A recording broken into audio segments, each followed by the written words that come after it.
The lake is looking absolutely gorgeous. We're up in Yorkshire and this has been my target venue for the middle part of spring. It's not far from York, very historical water. It was put on the map by Yorkshire CARP greats Jeff Crawford and Jeff Thompson. Lots of other lads have fished here over the years, but there's some really old carp in here. Some real stunners as well, some traditional looking fish, and as you can see, all in an absolutely fantastic looking water as well. Lots of carp on show at the minute amongst these pads. Don't know if you can see what I can see because I've got polarising glasses on, but there's quite a few carp milling around in these pads at the moment.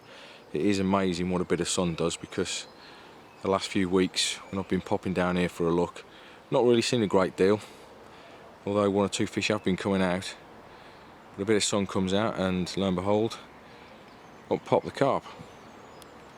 Now what I've got for you is a little bit of footage today of the 6 nights that I've fished on the water. I mean, I did get lucky, I did catch the biggest fish in the venue, the one that I wanted, a fish known as Hoover, quite quickly, so I've not got a lot of video footage for you to show, but I have got some footage of one or two of the fish that I've caught whilst I've been on this water.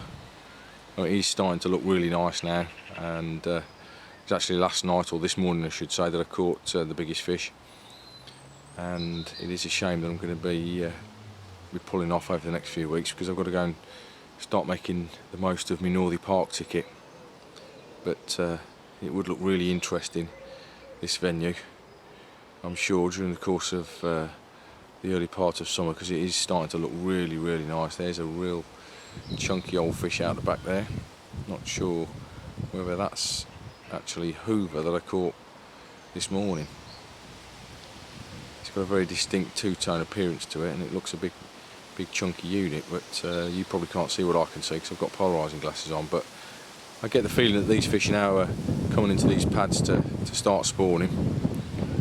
There's quite a few of them on show. They've started to group up, and it's probably fair to say that over the next few weeks the fishing's going to start to get a little bit tough if they do start spawning, but I've made the most of it, and I'm going to head off down south. But have a look at the footage that I've put together over the last few weeks whilst I've wandered down here for the odd trip, an overnighter.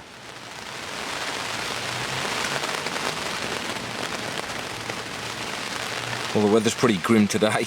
We've got a low front that's just moved in, lots of rain and strong winds as well, but I'm pretty confident that I'm on fish.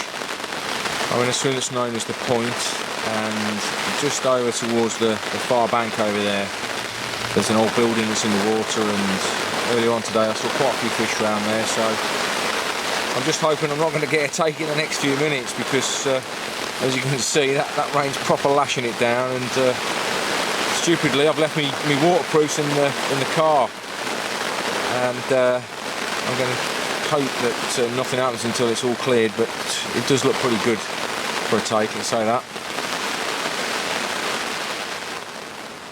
There you go, a lovely 27-pound mirror. It's nice to get a good start on this lake. I mean, this particular water's got some really old character fish in it.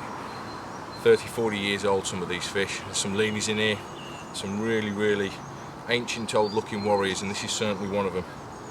And at 27 pounds, it certainly put a smile on my face this morning. Had some really strong winds last night and some heavy rain.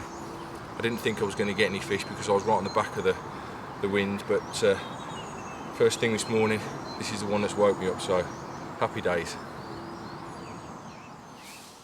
Morning glory then, and it is a glorious morning.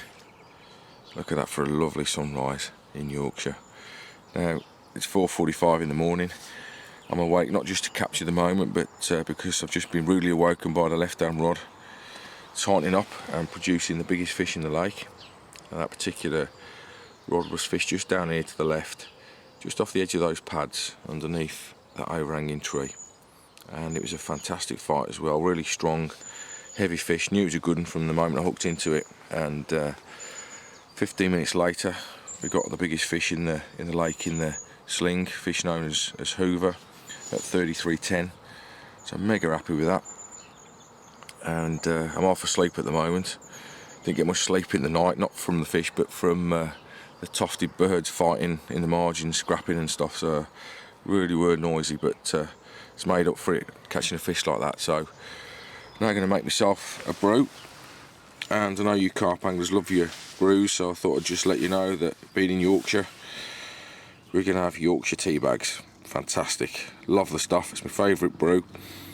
I've tried Tetleys and the like, but not just because I live in Yorkshire. It's a fantastic taste from the old Yorkshire tea bag, so that's what we're having. Anyway, there you go, I'll leave you with that view, and see you in a minute when I do the photos of this big one. There you go then, a 6 night in the water, and I'm going to caught my target fish. This is a fish known as Hoover at 3310. He does like his bait a bit, he does get caught quite a bit, but this is the one that I set my sights on. And on my 6th night, I've gone and caught him. And yet again, it was on the key. So just to show you how effective this bait is, if you get on it early, this is the sort of thing that can happen. I've had a fantastic season so far, and I'm mega chuffed. I mean, I wasn't going to fish last night. I was a little bit worn out from the night before. We had a lot of rain and wind on the water, and it was a lot of false bleeps and fish in the night and stuff like that. It sort of kept me up.